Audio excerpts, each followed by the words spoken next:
Brilliance Audio presents Myths of Light, Eastern Metaphors of the Eternal by Joseph Campbell.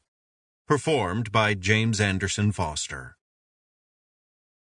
Some years ago, I had the privilege of being invited to a series of talks that Martin Buber, the Austrian-Israeli theologian, was giving at Columbia. This was a very impressive man, very small, with an imposing head and an extraordinary eloquence in his speech. When one realized that English was his second language, it was actually incredible to hear the ease and fluency with which he presented these complex ideas. As the talks went on, however, I became more and more uncertain about the meaning of a certain word he was using. The word, curiously, was God. I couldn't tell whether he was referring to the transcendent, mysterious source of this prodigious universe, or one or another of the stages of development of the principal character in the Old Testament, or somebody with whom Martin Buber was occasionally having conversation. He stopped in the midst of one of his talks and said, looking sad, "It pains me to speak of God in the third person." Later, when I reported this remark to Gershom Scholem, he shook his head and said, "Sometimes he does go too far." It was during the third lecture that I got up my nerve to raise my hand. Very gently and nicely he asked, "What is it, Mr. Campbell?" "Well," I said, "there is a word being used here this evening that I just can't follow. I don't know what it refers to."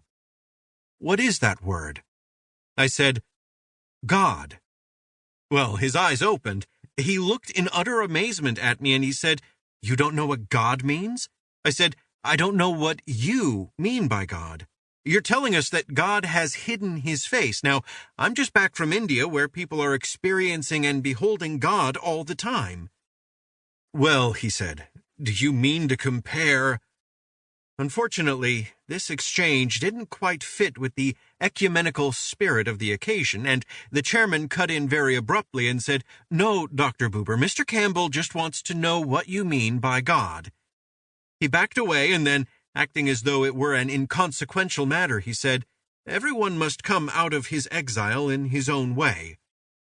Well, that might have been perfectly all right from Dr. Buber's standpoint, but what struck me immediately was that the whole point of Oriental wisdom and mythic themes is that we are not in exile, that the God is within you.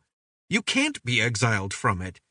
All that can happen is that you can fail to know it, that you don't realize it, that you haven't found a way to open your consciousness to this presence that is right within you. This is a very important line of differentiation between the traditions of one world, the Orient, and the other, the Occident. What are these two worlds, and what line divides them?